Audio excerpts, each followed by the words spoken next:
and welcome back to another 6-scale figure review with me, your host, That Mania. And today we have an oldie, but something that I was super looking forward to grabbing, especially with Andor being out and or over, and Andor being orderable, and K2SO being orderable, and Jyn Erso now being in my collection. I was like, I need the only other rebel in quotations from Rogue One that I could get my hands on, since no Bodhi Rook or Maze Bulbous. But here he is. It's Chirrut Imwe, and I have been looking forward to this guy forever now. And here he is. Here's the box. Normal Star Wars box. Nothing special. Just a picture of the figure. Spin it around. It's got this really weird blue and red bar kind of thing on it. Don't know what that's about, but other than that, pretty straightforward box. What we want is on the inside of the box, so why don't we open up the box and take a look at what's in the box.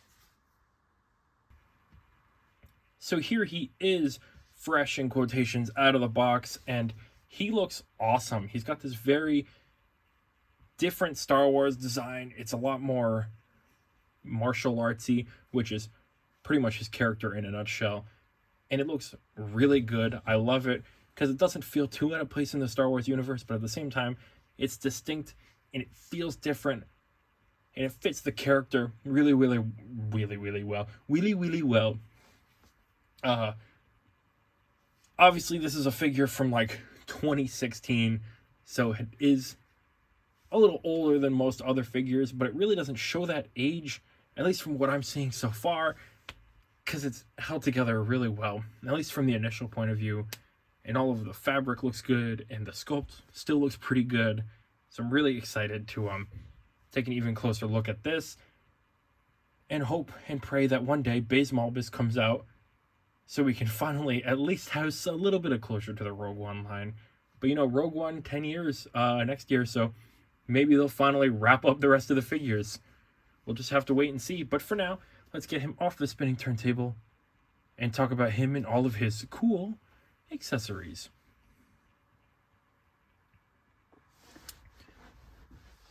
So he doesn't really come with much. He pretty much comes with what you already saw. He's got his wooden staff with a little bit of silver here and there. It looks nice. It looks a little fake. Actually, it looks a lot fake nowadays.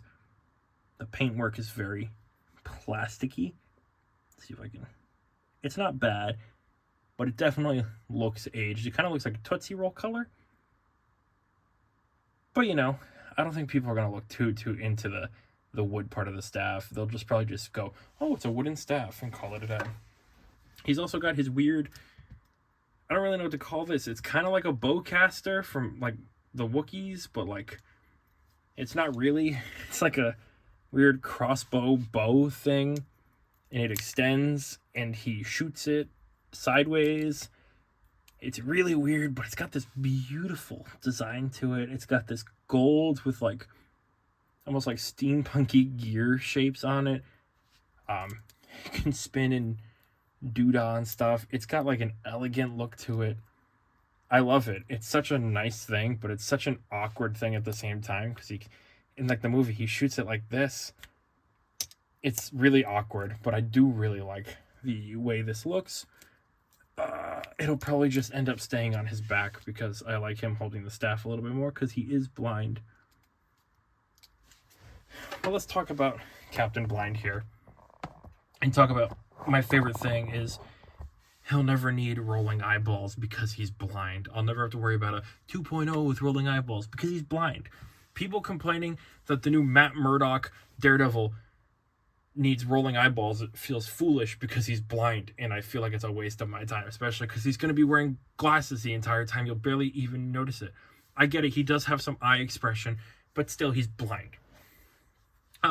So let's say the sculpt does look good. It definitely shows its age a little bit, but for the most part, I can see Donnie Yen from most angles, so it is doing its part for the majority of what it's looking for. It's definitely not perfect, but it is a lot better than it could be. And I'm perfectly happy. It's perfectly serviceable for the time, and I think it's a perfectly serviceable sculpt for what we need. Obviously, he has a new updated figure look with Kane from John Wick 2. John Wick 4, and he's a little bit older, and you can see just how much Hot Toys has changed in the almost 10 years since Rogue One came out. But I absolutely love the sculpt. It looks very, very nice overall. I'd say the weakest part is probably the hair. I wish it would just stay focused on the figure. This little shiny bit right here is not showing up in real life, but it's showing up on the camera, which is weird. But let's talk about the rest of the suit here. So he's got this like martial arts kind of flowy vest to him. I don't really know how to describe it, but there's a lot of flow to it. Like he's got his like karate outfit on here with his all these straps and pockets that make it Star Warsable. So it looks really nice. It's got like this nice contrasting white strap here to break up all this black, which definitely helps the look a lot on the top half. And then it gets a lot more red as we go down, which also looks fantastic. Black and red, always good. A little bit of white in there, perfect. But I like the white because it breaks it up. It does have these little pouches here. I don't know if he even knows what's in those. I think he just has it for show. But he's got the little white on his arm there too. You can see on the back it's holding like this almost cape piece, but it's like two pieces. I don't even really know what this is, but it looks cool. It looks very cool. He's got this arm gauntlet thing, which is probably the most Star Wars-y bit about him. It's like an arm brace. He's got an asymmetrical look to him, where he's got one with an arm brace and one with a free arm. So he's got some movability, but a little bit more armory bit to him, I guess, probably for using that more defensively. You can see there's a sleeve with some ribbing on it, and the hand is covered here as opposed to this one, which is not. And then you can see there's whatever this is. It looks cool. It looks like it should come off, but it doesn't. It's just kind of like a free-flowing piece there. I don't know what he's using it for, but he must have some sort of like important use for it, or else he wouldn't have it. Then we come down and we've got all of this. Go down. Go down. Okay, we're going up. He's got this nice flowing red that breaks up into this black.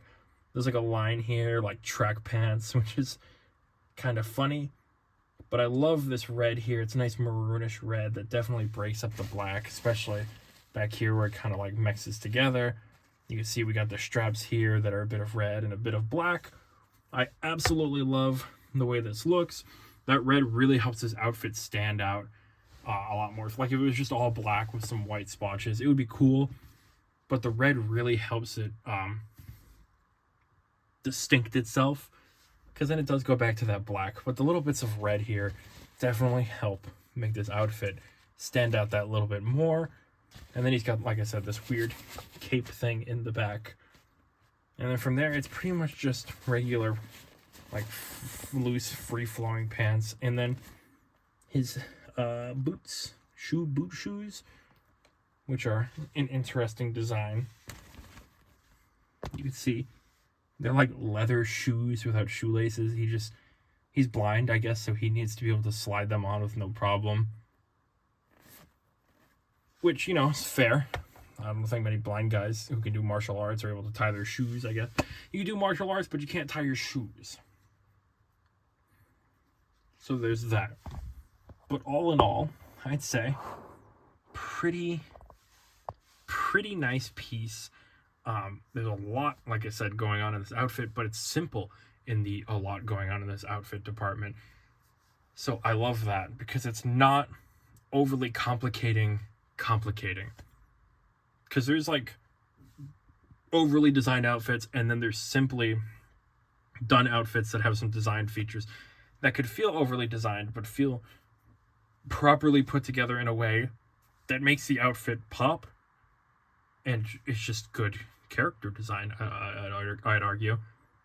The only thing I think is weird and out of place is this little armpit right here. There's probably some reasoning to it, but I'm not an expert enough in martial arts to be able to say, I know what that is. I know what that's for. So I'm just going to say that it probably makes sense to somebody, but it doesn't really make sense to me. What does make sense to me, though, is the idea of comparing him to Jin Urso in my stand-in K2, because I really want to see all of those together. So here are the three of them together. The three current Rogue One cast that I have. Obviously, like I said, one's a stand-in, but that'll be fixed. Speaking of stand-in, after watching the latter half of Andor Season 2, Jin releasing right at the beginning, and now I've got Chirrut at the end. I'm going to say at the end, even though it's released already and done. I love K2SO so much, man. That guy is so good. I love him so much. But, yes, I want the whole Rogue One cast at this point. Having these three alone makes me wish that we had Bodhi Rook, even a Saw Gerrera, man. I just want Hot Toys to make Saw Gerrera so bad. And Baze Malbus. I just think even like the side characters like Melshi would be awesome. I think Hot Toys is missing something. Somebody needs to get on it, making those more gritty, like the guerrilla style rebels. Because as much as I love the Fleet Troopers, like Captain Antilles or whoever else, the regular rebels, I think like the gritty rebels looks from Rogue One are some of my favorite. And like Pow or Melshi or all of those other rebels would be awesome to have. I would probably buy every single one. If they just released a box that you could just throw together pieces and make rebels, I would buy multiple of those because I would love something like that. I don't know how many other people would buy those, but I definitely would, because the Rogue One Rebels look is probably one of my favorites, and I wish that I could have like a grouping of them together. I think that would be fantastic. It's probably as cool as like having the clones. But we can only do so much, and we've got 3, technically 4 now, so we just need to wait for the 4th one. Let's just hope and wait and see. Maybe with Rogue One anniversary next year, we'll get some goodies. But now we move on to articulation. And here we go. Life ending 360 degrees with an up that far, and down that far, and some back and forth action. Arm goes up that far that side. Arm goes up that far the same amount on the other side. Arm goes up that far on that side and up that far on that side. So not much. Back that far, much further. Solid elbow bend. You get a little bit more on that side because there's a free arm. As you saw, you get some ab crunch. Not too bad. A little back and forth. The legs will spread. He's got some very, very nicely loose pants. Ooh, and some loose legs, so be careful. Leg goes up that far. Leg goes back that far. Knee bend. It's no ankle articulate. Well, kind of, but the shoe's in a weird spot. So you can pretty much get him into some of the more simple but effective poses that you would need him to get into, which is good, but he can't hold himself up at the same time, which is a shame. Either way, let's move on to the end of the video. So, all in all, I could definitely say, I'm pumped. I'm pumped to have this. I'm pumped to have these guys. I know it took me forever to get my hands on them, but I, now have my hands on them, and it makes me really want to get Krennic to go with these two. But, the Rogue One cast is really good. The outfits are really good. The movie's really good. And it just makes me want more from that, especially after Andor, because we got even more depth into characters like Melshi and Andor and even kind of K2SO.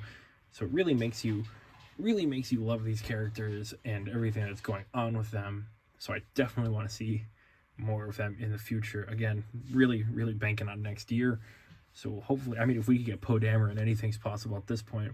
Baze Malbus is absolutely a possibility, but this year is definitely the year of Revenge of the Sith.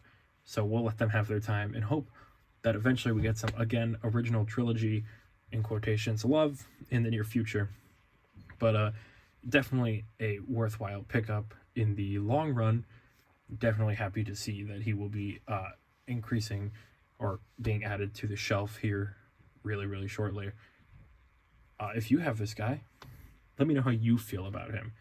Do you have him? Is he on your Grail list?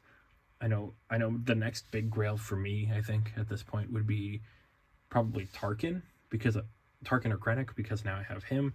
I've got Ray. I've got Jin here. I have Count Dooku, which is another big Grail for people. I think Tarkin and Krennic to go with Thrawn would probably be my next big acquisition. So hopefully we can make that happen in the future. But for now, I'm very happy to have these two, and hopefully Andor and an actual K2SO aren't too far into the future, because I definitely want to see as much of the Rogue One cast together on my shelf as humanly possible. Like I said, if you have any of these, let me know how you feel about him. Is he one of your favorites? Is he just another background character for you? How do you feel about it overall? Because I definitely know that I'm feeling pretty solid about this one. And as always, if you enjoyed the video, please feel free to like and subscribe, because the channel's been doing really nicely recently. Bless up Stitch short video, YouTube short Stitch, you know. I don't know if you can hear it, but there is a blender going on in the background now, so we'll just let that lie, since we're right at the end. But if you enjoyed the video, please feel free to like and subscribe, because, you know, channel's been doing really nicely recently. Like I said, bless up Stitch short. And, you know, I'd love to keep that momentum going as much as possible. So let's keep that up, or else the blender will get you. It's just how it is. And, you know, at the end of the day, I've been me and you've been you. Thank you for watching another 6-scale figure review. Hopefully you join me next time when we review something maybe new. I will see you then.